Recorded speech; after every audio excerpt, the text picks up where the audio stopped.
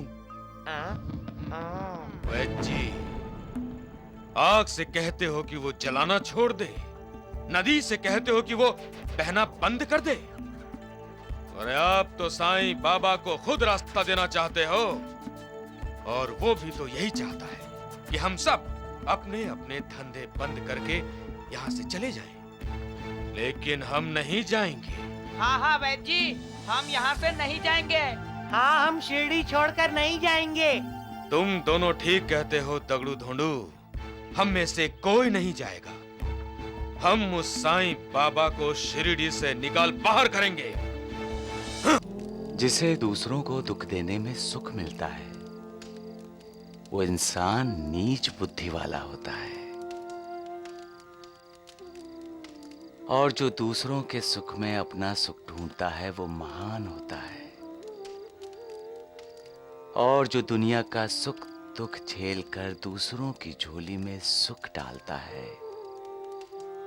वो महात्मा होता है।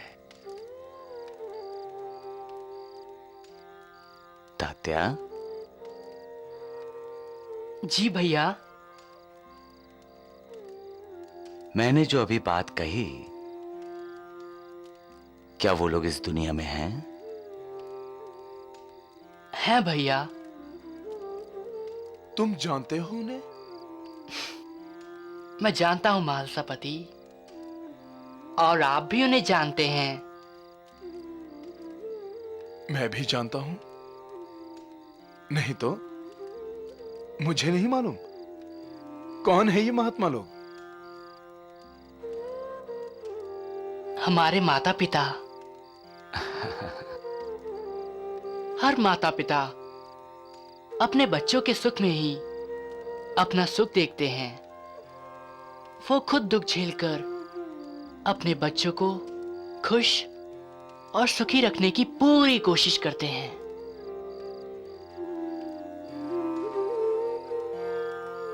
साईनाथ, अपना तात्या तो बड़ा बुद्धिमान हो गया है। अब तू सचमुच समझदार हो गया है तात्या, इसलिए अब तू घर जा। तेरा घर जाना आवश्यक है। पर क्यों भैया? अरे माता पिता को सुख देना तेरी जिम्मेदारी है। जा, घर जा। लेकिन भैया, मैं तो यहाँ सोता हूँ, द्वारिका माई में, आपके साथ। तात्या, माँ और पिताजी को आज तेरी जरूरत है। जा, घर जा। नहीं भैया, मैं यहीं सोऊंगा, द्वारिका माई में, आपके साथ। मैंने कहा है ना, अब तुम समझदार हो गए हो, तो अब बड़ों की बात को मानने में ही समझदारी है। जाओ, घर जाओ, और ज्यादा से ज्यादा समय अपने माता पिता के साथ बिताओ।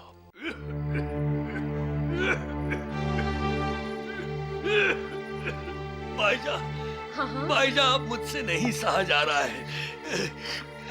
ऐसा लग रहा है जैसे आग लग रही है यहाँ। अब थांबा, अभी गर्म पानी का सेक कर देती हूँ, ठीक हो जाएगा। बहुत दर्द कर रहा है भाईजान। हाँ। पिताजी, माँ पिताजी को क्या हुआ? अरे इनके सीने में दर्द हो रहा है बेटा। पिताजी, पिताजी बहुत दर्द हो रहा है क्या? अब सब दर्द मिट जाएगा तात्या, मैं जो आ गया हूँ। कोते पाटिल, घबराओ मत, मैं आ गया हूँ। हम भी आ गए हैं। ठीक है, ठीक है। मुझे अब कोते पाटिल का इलाज करने दो। हाँ,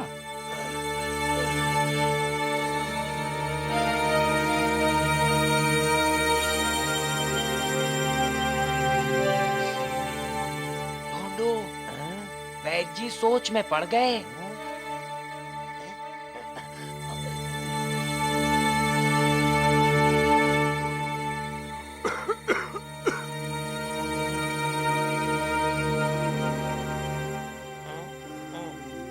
गया कौन? कोते पाटिल। दगड़ू, दगड़ू, कौन बोला? कोते पाटिल। दगड़ू, ले।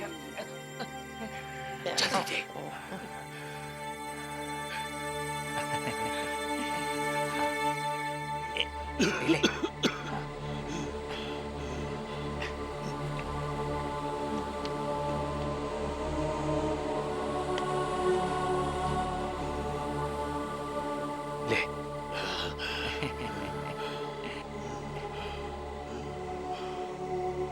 देखा भाईजा भाई, अब कोते पाटिल को आराम मिला है। ये जीवदायी घोटी 2-2 घंटों में पिलाते रहना इन्हें। अच्छा तो ये हुआ कि तात्या सही वक्त पर मुझे बुलाने आया। मैं? तुम ही तो मुझे नींद से उठाकर जल्दी जल्दी यहाँ ले आए, तभी तो मैं कोते पाटिल का इलाज कर सका। लेकिन वैद्य काका, मैं तो आपके घर गया ही नहीं और ना ही मैंने आपको नींद से जगाया। मैं तो द्वारिका माई से सीधे घर पर आया हूँ। राम राम राम। मुझे तो ये भी नहीं पता था कि पिताजी बीमार हैं। अच्छा, अब ये नहीं कहना कि मुझे बुलाने के लिए साईं बाबा तुम्हारा रूप लेकर मेरे घर आए थे, क्यों? चुप। भाईजा भाई, संकोच मत करना।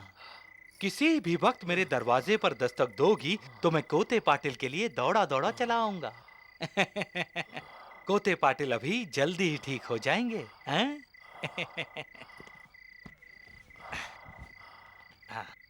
चला।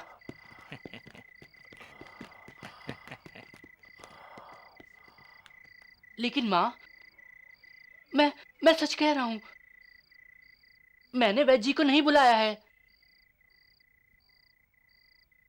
सबका मालिक एक। तुम मेरी शरण में आ जाओ, मैं तुम्हारे सारे कष्ट दूर कर दूंगा।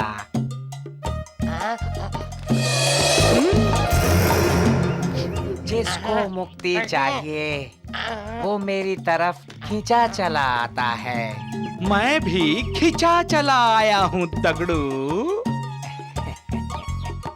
तुम्हारी समस्या क्या है वत्स? वत्स, मूर्ख, नालायक, खुद समस्या खड़ी करके मुझसे ही पूछता है कि मेरी समस्या क्या है? मूर्ख कहीं के। इस तगड़ू को रगड़ो वैद्य जी। जी, हमने क्या किया है?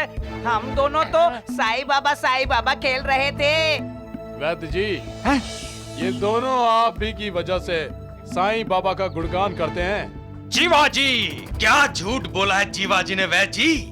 साईं बाबा के माँ के पति को बचाने कौन गया था आधी रात में, हैं? और किशन के समय क्या हुआ था? आप तो अपनी वैद्यता छोड़ने वाले थे। अगर वो कोते पाटिल मर गया होता तो आपका क्या जाता?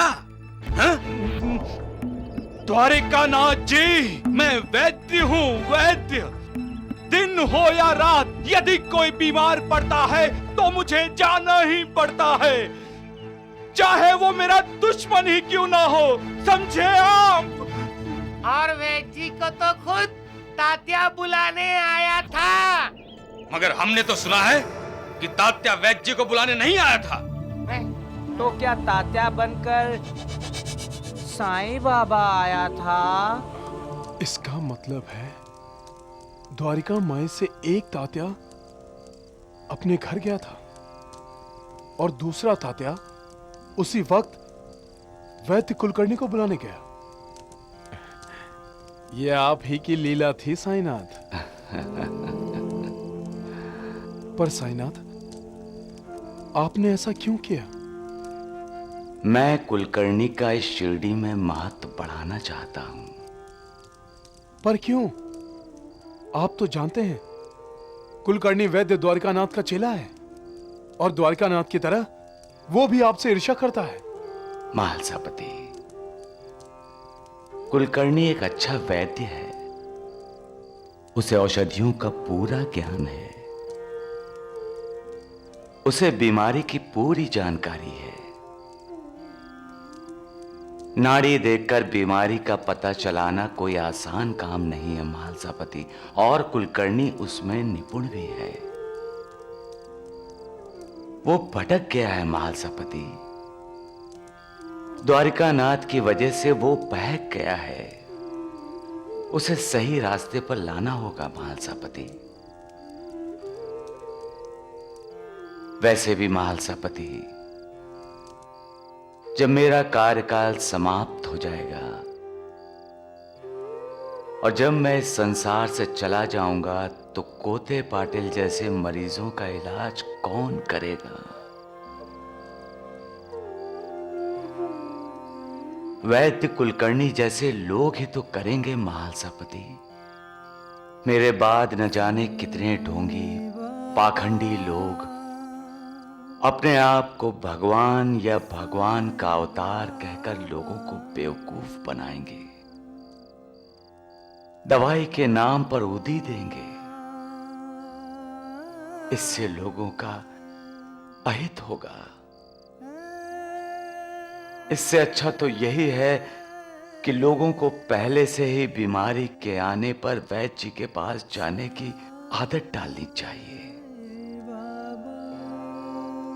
इसीलिए मैंने तात्या को उदी नहीं दी, बल्कि वैद्य जी को मां के घर भेज दिया महालसापति। आप धन्य हैं साईनाथ। महालसापति, मैं इस पृथ्वी पर करुणा के साथ साथ लोगों का भला करने, उनका मार्गदर्शन करने आया हूं। मैं उन्हें बहकने या भटकने नहीं दूंगा। सबका मालिक एक है। पुरुषोत्तम नमो नमः, सच्चिदानंदम नमो नमः।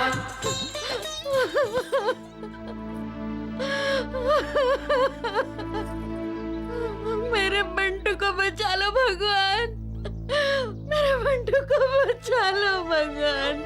जो भी साईं बाबा के दर्शन के लिए द्वारिका माई की सीढ़ी चढ़ता है, उसकी बीमारी का अंत वहीं हो जाता है और उसे स्वास्थ्य एवं सुख की प्राप्ति होती है। क्या साईं बाबा मेरे बंटू की बीमारी को दूर कर देंगे दासगणु जी? जो साईं बाबा का करता है नाम स्मरण, वो हो जाता है भय मुक्त जन्म मरण।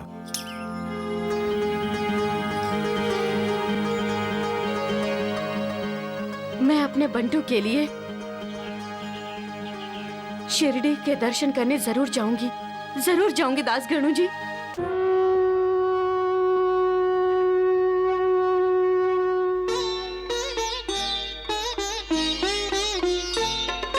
शिव जी की समाधि में स्वामी बिंदु बने मुस्काते हो, ब्रह्मा के मानस में बसकर नूतन सृष्टि कराते हो।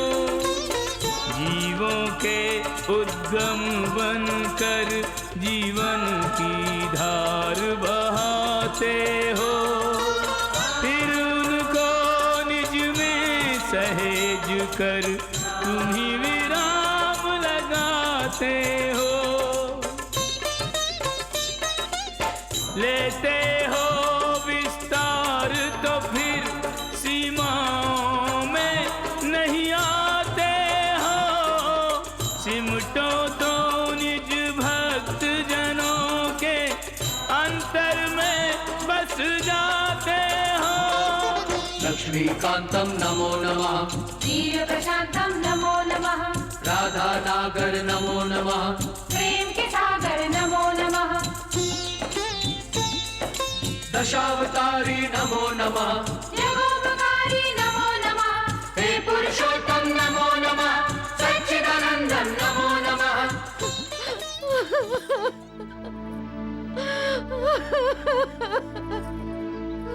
मेरे बंटू को बचा लो भगवान, मेरे बंटू को बचा लो भगवान। मैं तुम्हारी शरण में आई हूँ कन्हैया, मेरे बच्चे को बचा लो, मेरे बच्चे को बचा लो। बचाने वाला तो शिरडी में बैठा है बहन, शिरडी में भगवान है बहन। इस कलयुग में चलता बोलता देव है वो, जिसे सभी भक्त साईं बाबा कहते हैं।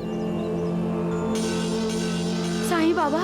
हाँ बहन, साईं बाबा।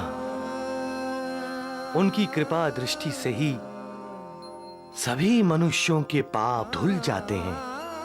उसके स्पर्श मात्र से ही मनुष्य के सारे जख्म, सारे घाव भर जाते हैं। उनके आशीर्वाद से ही मनुष्य का उद्धार हो जाता है। वो हैं साईं बाबा। और कोई बीमार हो तो?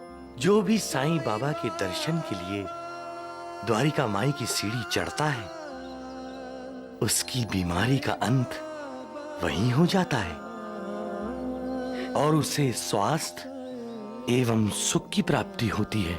क्या साईं बाबा मेरे बंटू की बीमारी को दूर कर देंगे दासगणु जी? साईं बाबा का करुणा अवतार तो दुखियों और पीड़ितों की पीड़ा हरने के लिए ही हुआ है। बहन, आपका बंटू बिल्कुल ठीक हो जाएगा। सच दासगणु जी, मेरा बंटू बिल्कुल ठीक हो जाएगा। प्रमाण चाहिए तो निश्चय कीजिए कि आप साईं बाबा के दर्शन करने शिरडी जाएंगी। बस फिर देखिए, यहीं मालेगांव में आपके घर के अंदर ही आपके बेटे बंटू को थोड़ा आराम मिल जाएगा। जो साईं बाबा का करता है नाम स्मरण, वो हो जाता है भय मुक्त जन्म मरण।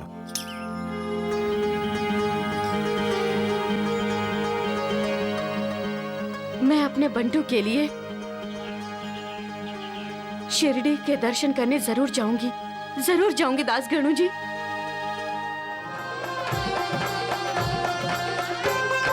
शिरडी में रह कर भी तेरा कण कण में वास है। कोई पास हो के दूर हो, तू सबके पास है। हर प्राणी पर तेरी ममता है, तुझ में रब जैसी क्षमता है। तू अपने ऊपर ले लेता, तू अपने ऊपर ले लेता, जीवों पर आए दुख तमाम। साईं राम, साईं श्याम, दुख भंजन तेरो नाम। साईं राम, साईं श्याम, दुख भंजन तेरो नाम।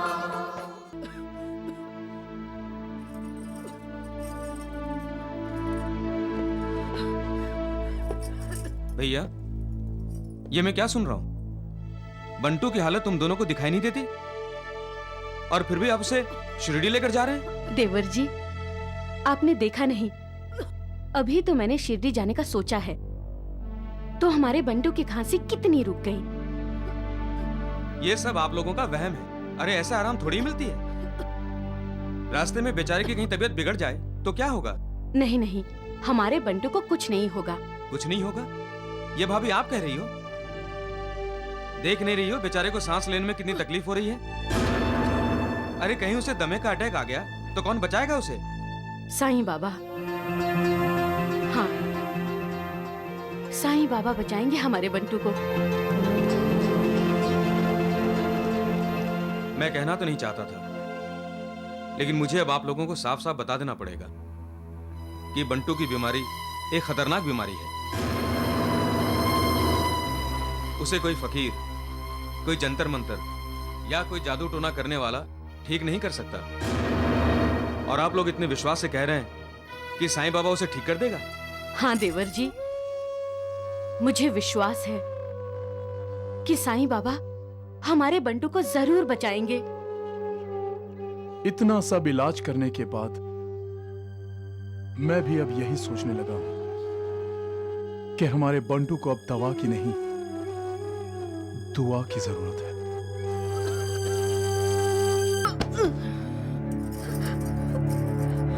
बंटू, बंटू, बेटा, बेटा। साईं बाबा, मेरे बंटू को बचा लीजिए, मेरे बच्चे को बचा। साईं बाबा, हमारी ये एक ही संतान है साईं बाबा।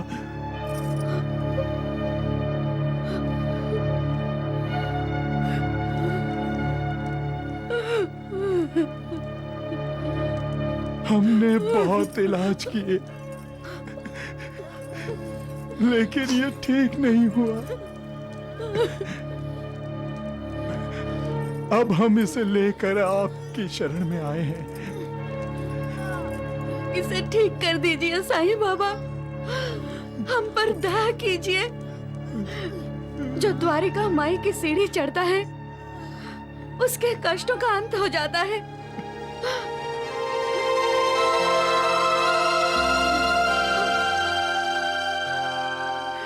साईं बाबा, मेरे बंटू के कष्टों का अंत कीजिए साईं बाबा, हम पर दया कीजिए साईं बाबा, हम पर दया कीजिए।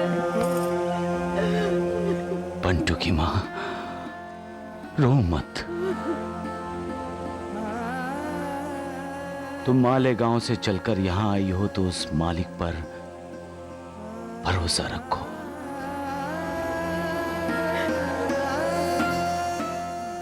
तुम्हारा बंटू ठीक हो जाएगा। तुमने सत्य ही सुना है। इस द्वारिका माई की सीढ़ी जो भी चढ़कर आता है, उसके कष्टों का अंत हो जाता है। उसे स्वास्थ्य और सुख की प्राप्ति होती है।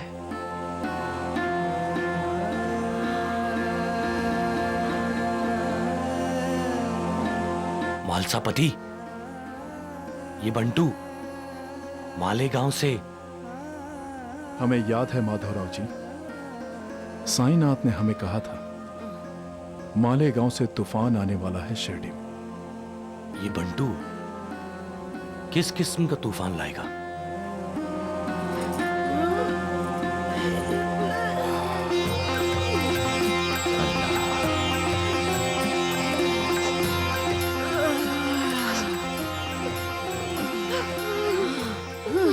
बहुत तकलीफ हो रही है बेटे। तुम ठीक हो जाओगे बंटू, बिल्कुल ठीक हो जाओगे।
जी देखो, मैं ठीक तरह से सांस ले सकता हूँ, ठीक तरह से सांस ले सकता हूँ।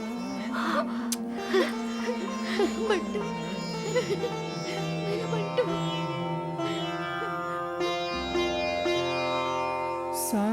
साईं बाबा, हम आपके कृतज्ञ हैं। आप सचमुच डॉक्टरों के डॉक्टर, वैद्यों के वैद और भक्तों के भगवान हैं। आपने हमारे बच्चे को नई जिंदगी दी है साईं बाबा।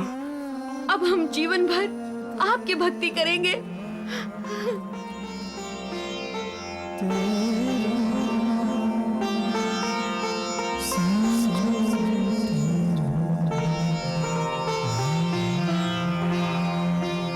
बंटू की माँ यहूदी 7 दिन तक बंटू के सीने पर लगाते रहो। मालिक की इच्छा हुई तो 1 हफ्ते के अंदर बंटू बिल्कुल स्वस्थ हो जाएगा। लो।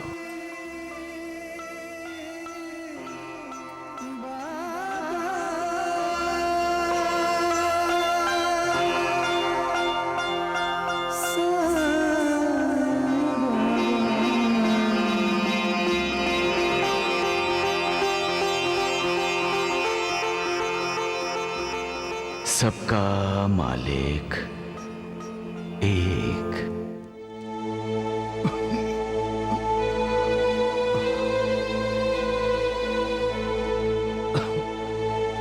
प्रणाम साईं बाबा। प्रणाम साईनाथ। हमारे मन में एक बात है। हाँ। एक शंका है साईं बाबा। आपने कहा था मालेगांव से तूफान आने वाला है, शिरडी में? मालेगांव से तो आया बंटू, जिससे आपने ठीक करके भेज दिया। हम ये जानना चाहते हैं, वो बच्चा बंटू तूफान था क्या? और अगर वो तूफान था तो उसने क्या किया? किसका क्या नुकसान किया उस तूफान ने?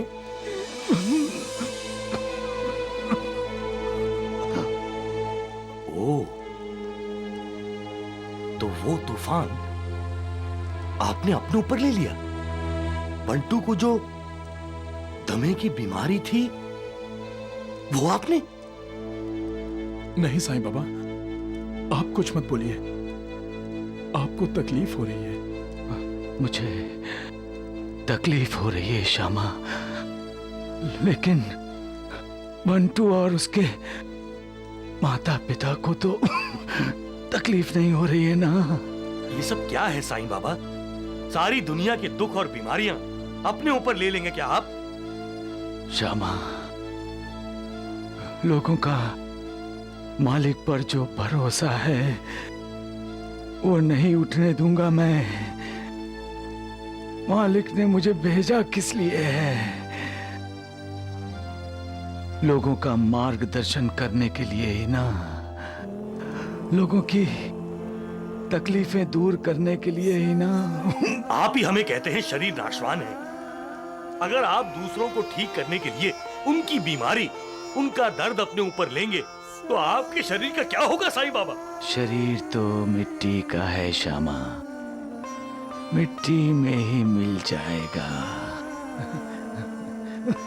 नहीं साईनाथ, ऐसी अशुभ बातें मत बोलिए। इस संसार को आपकी बहुत जरूरत है। नहीं साईं बाबा, अब हम किसी बीमार को आपके पास नहीं आने देंगे। क्यों? मुझे मरने देना नहीं चाहते? अरे पगले, श्यामा, मृत्यु को भला कोई रोक सकता है?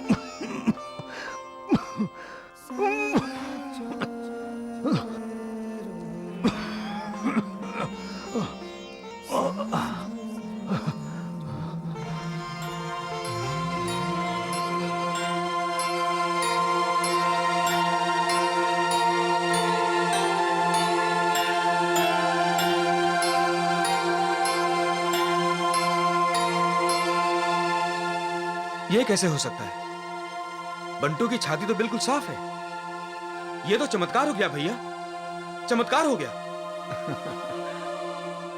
ये चमत्कार नहीं है, ये साईं बाबा की कृपा है राजा राम। देवर जी, उन्होंने ये उदी बंटू के सीने पर रख दी और अपना हाथ रख दिया, बस। और मैं बिल्कुल ठीक हो गया चाचा। हाँ बेटा, मुझसे और कोई दूसरा कहता भाभी तो मैं कभी यकीन नहीं करता, लेकिन बंटू को मैंने खुद चेक किया था। मुझे पता है इसकी हालत कैसी थी। और अब तो मुझे साईं बाबा के दर्शन करने जाना होगा। हाँ, जाना होगा।